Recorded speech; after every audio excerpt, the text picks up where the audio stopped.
Radio Claret América presenta Sediento de ti, la palabra, fuente de vida, con el sacerdote misionero claretiano Tony Díaz. Reflexiones diarias del Evangelio. Aquí iniciamos.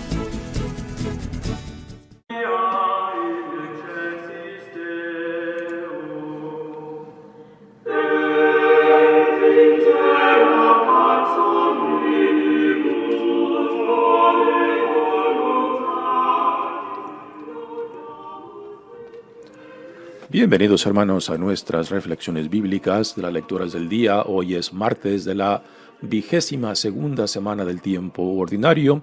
Martes de la 22ª semana del tiempo ordinario. La primera lectura de hoy viene de la primera carta de San Pablo a los Corintios, capítulo 2, versículos 10 al 16. Hermanos, el Espíritu conoce perfectamente todo, hasta lo más profundo de Dios. En efecto, ¿quién conoce lo que hay en el hombre sino el Espíritu del hombre que está dentro de él? Del mismo modo, nadie conoce lo que hay en Dios sino el Espíritu de Dios. Y nosotros hemos recibido el Espíritu no del mundo, sino el Espíritu que procede de Dios, para que conozcamos las gracias que Dios nos ha otorgado. De estas gracias hablamos, no con palabras aprendidas de la sabiduría humana, sino aprendidas del Espíritu y con las cuales expresamos realidades espirituales en términos espirituales. El hombre con su sola inteligencia no puede comprender las cosas del Espíritu de Dios, porque para él son una locura. No las puede entender porque son cosas que solo se comprenden a la luz del Espíritu. Pero el hombre iluminado por el Espíritu puede juzgar correctamente todas las cosas, y nadie que no tenga el Espíritu lo puede juzgar correctamente a él. Por eso dice la Escritura: ¿quién ha entendido el modo de pensar del Señor, como para que pueda darle lecciones? Pues bien, nosotros poseemos el modo de pensar de Cristo. Palabra de Dios. El salmo responsorial es el Salmo 144 y el responsorio es: el Señor es justo y bondadoso. El Señor es justo y bondadoso. El Señor es compasivo y misericordioso, lento para enojarse y generoso para perdonar. Bueno es el Señor para con todos, y su amor se extiende a todas sus criaturas. Que te alaben, Señor, todas tus obras, y que todos tus fieles te bendigan, que proclamen la gloria de tu reino y den a conocer tus maravillas. Que muestren a los hombres tus proezas, el esplendor y la gloria de tu reino. Tu reino, Señor, es para siempre, y tu imperio por todas las generaciones. El Señor es siempre fiel a sus palabras y bondadoso en todas sus acciones. Dé su apoyo el Señor al que tropieza, y al agobiado alivie. El Señor es justo y bondadoso. El Evangelio de hoy viene de Lucas, capítulo 4, versículos 31 al 37. En aquel tiempo Jesús fue a Cafarnaúm, ciudad de Galilea, y los sábados enseñaba a la gente. Todos estaban asombrados de sus enseñanzas porque hablaba con autoridad. Había en la sinagoga un hombre que tenía un demonio inmundo y se puso a gritar muy fuerte: «Déjanos, ¿por qué te metes con nosotros, Jesús Nazareno? ¿Has venido a destruirnos? Sé que tú eres el Santo de Dios». Pero Jesús le ordenó: «Cállate y sal de ese hombre». Entonces el demonio tiró al hombre por tierra en medio de la gente, y salió de él sin hacerle daño. Todos se espantaron y se decían unos a otros: ¿qué tendrá su palabra? Porque da órdenes con autoridad y fuerza a los espíritus inmundos, y éstos se salen. Y su fama se extendió por todos los lugares de la región. Palabra del Señor. Muy bien, demos comienzo a nuestra reflexión de las lecturas de hoy. Continuamos leyendo de la primera carta de San Pablo a los Corintios, y aquí ahora Pablo entra a otro tema de su predicación o de formación por medio de esta carta a los Corintios. Es el tema del Espíritu de Dios o el Espíritu de Cristo, ¿no? Que también hacia el final de esta carta se refiere a la mentalidad de Cristo. Yo creo que utilizando las diversas cartas de Pablo en el Nuevo Testamento podemos ayudarnos a entender lo que en una dice en referencia, buscando referencias en otras. Por ejemplo, en la carta a los Filipenses, en el canto de Cristo o en el Carmen Christi del capítulo 2, es una buena forma de entender lo que Cristo nos dice en esta lectura cuando habla en esa carta a los Filipenses de la mentalidad de Cristo. ¿Cuál es la mentalidad de Cristo? Que siendo Dios se hace uno con nosotros, se vacía, se anonada a sí mismo para tomar la voluntad, o sea, para identificarse plenamente con la voluntad de Dios Padre. Y eso es a lo que nosotros también somos llamados, de que somos llamados a identificarnos plenamente con la voluntad de Dios en Jesucristo. ¿Y qué es lo que hace posible esta identificación? Es el Espíritu de Dios. Pero antes de que uno pueda identificarse con la voluntad de Dios Padre, uno tiene que dejarse atraer. Uno tiene que dejarse transformar por la gracia de Dios para poder recibir lo que Dios nos quiere dar, ¿no? Lo que Dios nos da no es algo que es forzado, no es algo que se nos impone, es algo que recibimos, que tenemos que tener la apertura para recibirlo, el deseo de poseer lo que Dios nos quiere dar para poder no solamente entender lo que Dios nos quiere comunicar, sino también para identificarnos plenamente con Él. Así que cuando Pablo habla de la mentalidad de Cristo, pues ese canto de Cristo, el Carmen Christi, que se nombra en griego, en la carta a los Filipenses capítulo 2, pues una forma de entender a qué es lo que se refiere. Otra imagen que nos puede ayudar para entender esta primera lectura es la imagen de la radio. Para poder sintonizar con las frecuencias en la radio, pues lo que se necesita es el transmisor. Después, la frecuencia que ese transmisor transmite, y después el radio, que es el receptor. Aquí el que transmite es Dios, y para poder entender lo que Dios nos comunica, en Cristo particularmente, pues tenemos que tener la frecuencia que es el Espíritu. Y para poder recibir la frecuencia del Espíritu, pues se tiene que tener la mentalidad de Cristo, que es ahí el radio físico, que puede sintonizar a la frecuencia, digamos, la frecuencia del Espíritu. Ahora, ¿cómo es que se adquiere la mentalidad, que es el cristal que vibra para poder recibir la frecuencia del Espíritu Santo?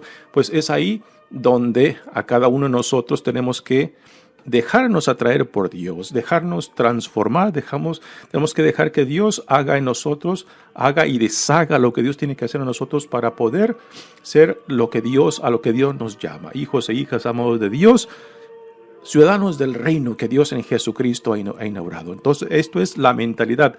La mentalidad de Cristo viene siendo el cristal que vibra según la frecuencia que recibe.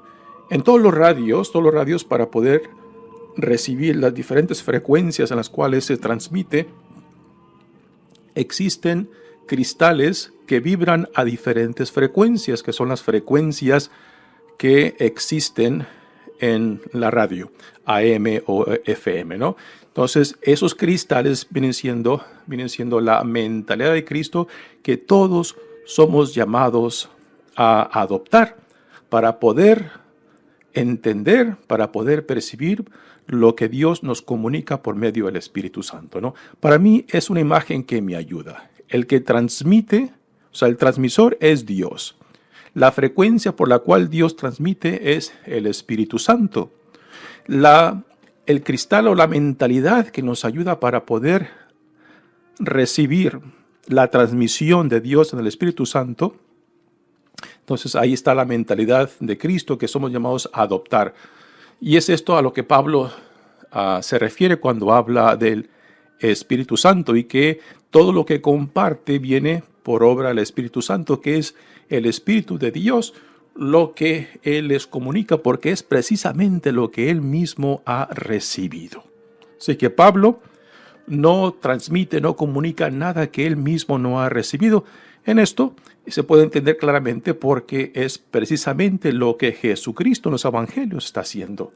Él no comunica nada que Él no ha recibido de Dios Padre. Y aquí podemos entender que lo que Jesús deseaba para con sus discípulos y para todos nosotros que nos dejamos atraer por Dios en Jesucristo es de que lleguemos a tener esa misma mentalidad de Jesucristo, esa misma actitud de querer identificarnos plenamente con la voluntad de Dios en nosotros. Porque entonces después eso no solamente informará nuestras vidas, sino también guiará nuestras vidas hacia donde Dios nos llama y nos lleva. Dice Pablo en esta primera lectura: hermanos, el Espíritu conoce perfectamente todo, hasta lo más profundo de Dios. En efecto, ¿quién conoce lo que hay en el hombre sino el Espíritu del hombre que está dentro de él? Así que aquí tiene que haber una sintonía del Espíritu de Dios en nosotros.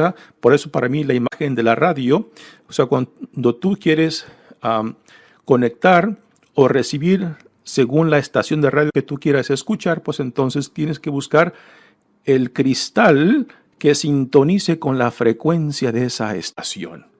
Y ese cristal que tiene que vibrar en la frecuencia de esa estación que tú estás buscando, pues es la mentalidad de Cristo, para poder entender lo que el Espíritu nos quiera comunicar. Del mismo modo, nadie conoce lo que hay en Dios sino el Espíritu de Dios. Y aquí Pablo aclara ya finalmente a lo que va. Nosotros no hemos recibido el Espíritu del mundo, sino el Espíritu que procede de Dios, para que conozcamos las gracias que Dios nos ha otorgado. Así que en el fondo el cristianismo no es algo que uno adquiere, no es algo que uno conquista, es algo que se nos da. Y en vez de conquistar, somos conquistados por Él. De estas gracias hablamos no con palabras aprendidas de la sabiduría humana. Aquí estas palabras que Pablo utiliza, las dice frecuentemente en torno a esta comunidad de Corinto porque es una comunidad plenamente griega, donde la sabiduría humana, recordamos la gran y bella tradición de la filosofía en la cultura griega, pero que a última se queda corta porque no es por la habilidad o por la capacidad intelectual que uno llega a Cristo. A última es una gracia de Dios que se nos da para poder entender, para poder recibir y vivir desde esta gracia que se nos da. De estas gracias hablamos no con palabras aprendidas de la sabiduría humana, sino aprendidas del Espíritu y con las cuales expresamos realidades espirituales en términos espirituales. Otra vez aquí, ahora Pablo hace referencia a la tradición intelectual o filosófica de Grecia. El hombre con su sola inteligencia no puede aprender las cosas del Espíritu de Dios, porque si fuera solamente capacidad intelectual, habilidad intelectual, entonces uno no necesitaría de Cristo, de Dios o del Espíritu. Si yo lo puedo conseguir por mi propia cuenta, ¿para qué necesito a Cristo? Si yo lo puedo conseguir según mi habilidad intelectual, ¿para qué requiero el Espíritu de Dios? porque para él son una locura. Y esta era la conclusión de muchos griegos, de un Dios crucificado, ¿no? Es una locura imaginar, puesto que los dioses griegos eran dioses imponentes, fuertes, poderosos, que vivían en el monte Olimpo, y un Dios crucificado pues era una locura, era una vergüenza, era un escándalo para la mentalidad griega, ¿no? No las puede entender porque son cosas que solo se comprenden a la luz del Espíritu. Hablábamos ayer de la paradoja de la fuerza está en la debilidad, ¿no? Como esas dos palabras en una misma oración, en una misma afirmación, pueden ser realidad, ¿no? Que la fuerza está en la debilidad. Y las dos son verdades concretas en Cristo, en el crucificado, y en la misma experiencia de un San Pablo, que se presentó ante esta comunidad débil, inseguro quizás, pero precisamente porque no tenía quizás el don de la oratoria como otros, Pablo no se podía glorificar en su gran elocuencia, y por eso él dice: ustedes creen en Cristo por la pura gracia de Dios, por el puro poder de Dios, porque no fue por mi elocuencia, por mi forma de hablarles a ustedes, sino fue la gracia de Dios, el Espíritu de Dios, que hizo posible su conversión, ¿no? Por eso Pablo puede decir: soy fuerte cuando soy débil, porque entonces de nada me puedo gloriar más que del poder de Dios que vive, que funciona, que trabaja en mí y por medio de mí. Si no las puede entender porque son cosas que solo se aprenden a la luz del Espíritu. Pero el hombre iluminado por el Espíritu puede juzgar correctamente todas las cosas. Y nadie que no tenga el Espíritu lo puede juzgar correctamente a él.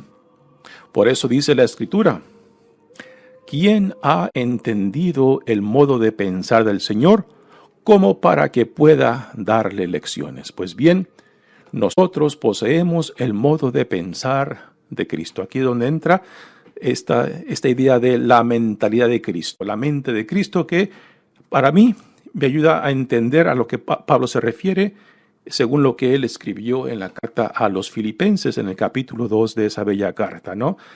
Cristo, siendo Dios, se anonadó, se hizo uno con nosotros, o sea, se vació de sí mismo para identificarse plenamente con la voluntad de Dios Padre, a tal punto que estuvo dispuesto, por su fidelidad, por su entrega a la voluntad de Dios Padre, aún entregar su vida.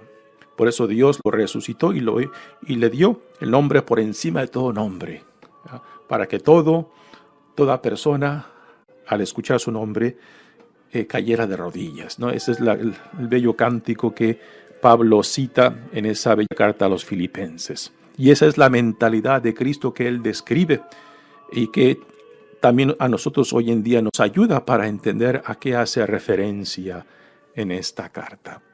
Así que, ¿cómo es que llegamos a Cristo? La pura gracia de Dios. No es una habilidad personal y uno se tiene que dejar atraer, se tiene que dejar transformar, tiene que permitir que Dios tire abajo y pueda reconstruir según lo que Dios quiera reconstruir en nosotros, ¿no? Y eso a veces nos cuesta difícil no solamente entender, sino también difícil dejar que Dios lo haga, porque pensamos que el rendirnos a Dios es perder control de nuestras vidas, de que el rendirnos a Dios es no tener posesión de mi vida, ¿no? Y esa idea de rendir, o sea, de darle las cuerdas de mi vida, las riendas de mi vida a Dios, pues es algo que nos cuesta imaginar y después difícil permitir de que nosotros le digamos a Dios: Señor, aquí están las riendas de mi vida, ayúdame no solamente a entender lo que tú me dices, ayúdame a asemejarme según a lo que tú quieres hacer en mí y por medio de mí. Y esto se requiere esa capacidad de dejar las riendas en manos de Dios. Y para la mayoría de nosotros nos cuesta mucho, ya digo, no solamente imaginar, sino también hacer. Confiar en aquel que nos llama, ¿no? Y dejar que el Espíritu de Dios haga y deshaga lo que tenga que hacer en nosotros. Y esto no es debilidad. Esto no es no tener un sentido de autonomía, ¿no? Aquí entra este sentido, yo creo, malentendido de la libertad, que aceptar nuestra libertad, vivir en libertad, es de que no dejar que nada ni nadie determine en nosotros, ¿no? Pero en Cristo se nos da de que para poder entender quiénes somos, para poder entender a lo que somos llamados, hay que entrar en comunión con el Dios que en amor nos crea, en amor nos sostiene y en amor nos llama. Y que a fin de cuentas nuestras vidas en relación a Dios solo la podemos entender y la podemos vivir cuando estamos en sintonía, cuando estamos identificados, cuando estamos en plena comunión de aquel que en amor nos crea, en amor nos sostiene y en amor nos llama, ¿no? Y esto en el fondo no es otra cosa más que rendirnos ante Él. Muy bien, pasemos al Evangelio de hoy, que ahora empezaremos a leer del Evangelio de Lucas. Y aquí estamos al principio prácticamente del ministerio público de Jesús. Previo a este Evangelio, en el capítulo 4, Jesús fue a Nazaret, a la sinagoga de Nazaret, donde dio su declaración de misión citando o leyendo del profeta Isaías. Pero los de su pueblo no lo reconocieron. Dudaron de él y preguntaron, bueno, ¿y quién es este hombre? ¿De dónde sacó esta forma de hablar, no? ¿Y por qué no hace aquí entre nosotros los milagros que hemos escuchado que ha hecho en otros lugares, no? Y la gente no creyó en él.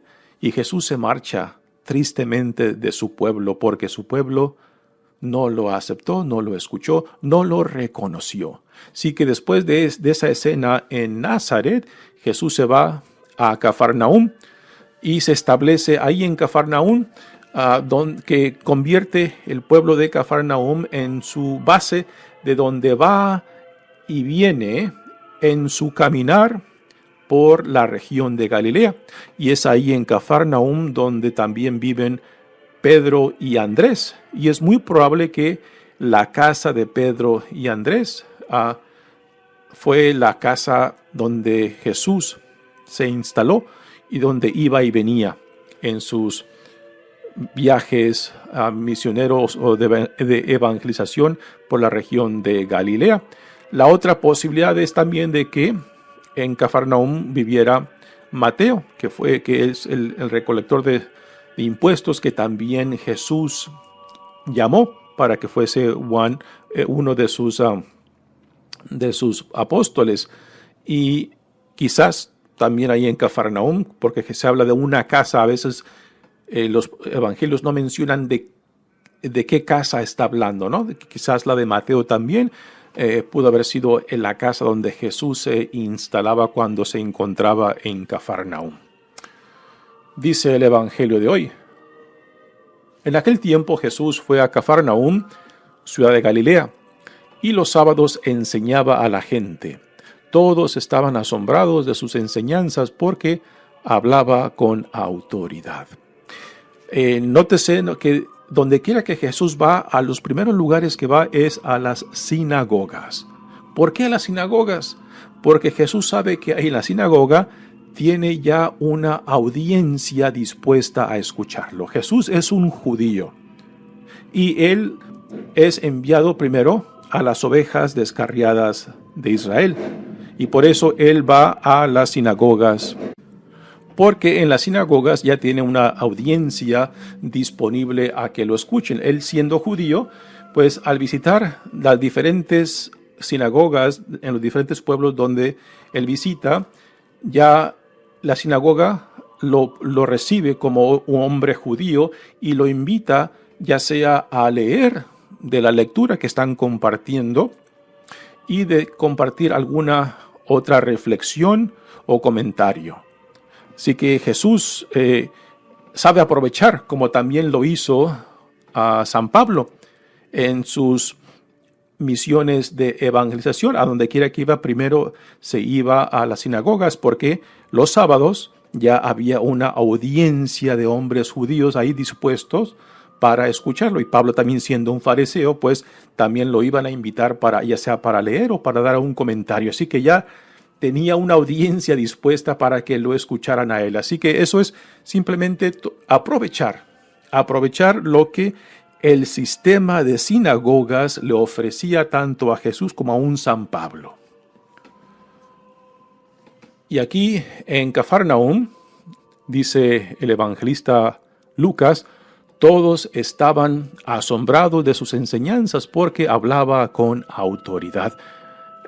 Los evangelios distinguen la autoridad de Jesús con la autoridad, por ejemplo, de los escribas o de los fariseos, que Jesús, cuando hablaba, la gente escuchaba, ¿no? Y que palpaba de que la forma que él hablaba, lo que decía, la forma en que se identificaba con la gente, pues era muy diferente a lo que, por ejemplo, los escribas o los fariseos o cualquier otro tipo de autoridad dentro de la comunidad religiosa tenía, ¿no? Nos dicen los comentaristas que la palabra autoridad tiene que ver con el sentido de hacer crecer en otros. O sea, que una persona con autoridad legítima, con un sentido de autoridad, lo que busca es empoderar a otros, ayudarlos a crecer, ayudarlos a realizar la plenitud de vida para la cual son llamados, ¿no? Y este es el sentido de autoridad que Jesús proyecta en sí mismo, de que busca en su audiencia, en nosotros, busca el crecimiento para poder llegar a la plenitud de vida a la cual Dios nos llama en él. Ahora, a diferencia de aquellos que utilizan la autoridad simplemente para engrandecerse a sí mismos y simplemente tener inmaduros o no permitir que otros crezcan porque piensa que si crecen otros le van a hacer sombra o le van a robar la luz, la importancia, ¿no? Y este no es el sentido de Jesús.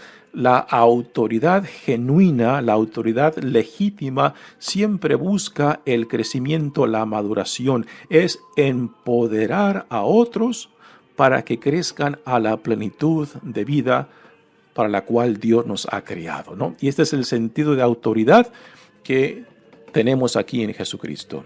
Había en la sinagoga, dice el Evangelio, un hombre que tenía un demonio inmundo y se puso a gritar muy fuerte. Veamos de que en los Evangelios siempre los endemoniados reconocen claramente, porque está el contraste claro, ¿no?, de lo que Jesús representa y lo que los endemoniados representan. Todo lo contrario, todo lo que rechaza a lo que Dios en Jesucristo está llevando a cabo. Dicen el endemoniado: déjanos, ¿por qué te metes con nosotros, Jesús Nazareno? ¿Has venido a destruirnos? Sé que tú eres el Santo de Dios. Aquí el demonio lo llama Santo de Dios, un título mesiánico.